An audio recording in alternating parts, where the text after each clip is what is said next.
17 سالہ محمد وارث کو گھر کے معاشی حالات نے ستایا تو انہوں نے تعلیم ادھوری چھوڑ دی۔ والد بے روزگار اور والدہ بیمار رہنے لگیں تو مختلف کام کرنے شروع کر دیے، لیکن سالوں کے تجربے کے باوجود ان کی بیگار انتہائی کم ہے۔ میں نے کہا گھر میں لٹر پھرتا ہوں، گھر میں کچھ آیا نہیں ہے تو کام تو کرتا ہوں، ابھی فارغ پھرتا رہا ہوں۔ میں نے پھر ادھر آ کر کام شروع کر دیا۔ ادھر روز کے 50 روپے دیتے تھے اور 200 روپے ہفتہ دیتے تھے۔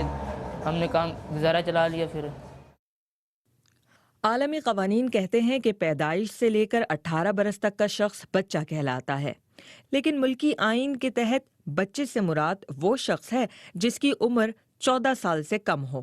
اس کے علاوہ صوبوں اور ملکی آئین میں بھی تضاد پایا جاتا ہے۔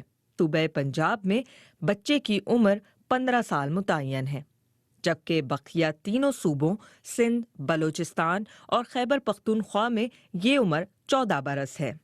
عالمی قوانین سے ملکی اور صوبائی قوانین کے اس تضاد سے چائلڈ لیبر کے خاتمے کی کوششوں پر کیا فرق پڑ سکتا ہے؟ یہاں ہمیں یہ ایک تضاد نظر آتا ہے کہ جب لازمی اور مفت تعلیم 16 سال تک اس بچے کو ملنی ہے، لیکن اگر وہ اسی طرح 14 سے 16 سال تک کا بچہ اگر فیکٹریز اور دوسرے فارمل سیکٹرز میں کام کر سکتا ہے تو پھر وہ تعلیم کیسے حاصل کرے گا؟ سرکار آخر میں وہ ذمہ دار ہے، اس کو ہر حالت میں اسٹیٹ کو یہ انشور کرنا ہے کہ بچے کی ویل بینگ سب سے پہلے آگے۔ ملک کے چاروں صوبے آئین سازی کر چکے ہیں، تاہم بچے کی عمر کی یکساں تعریف کے لیے اب وفاقی حکومت کی ایک کمیٹی سفارشات تیار کر رہی ہے۔ اس پر بلا شک و شبہ چاروں صوبوں کی اور فیڈرل تک کی بھی آپس میں رائے متفق نہیں ہے۔ وجہ اس کی یہ ہے کہ ہر ایک کی اب پروونشل اٹانومی ہے، ہمارے پاس اختیارات نہیں ہیں لیکن سفارش کرنے کا حق ہمیں حاصل ہے۔ تو اس معاملے میں ہم یقینی طور پر ایک سفارش مرتب کریں گے۔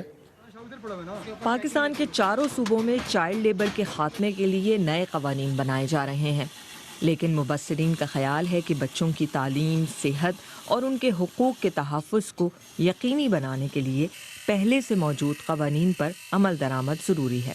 اس کے علاوہ ضرورت ہے کہ بچے کی عمر سے متعلق تضاد کو ختم کر کے عالمی معیار کے مطابق 18 سال پہ متفق ہو جایا جائے۔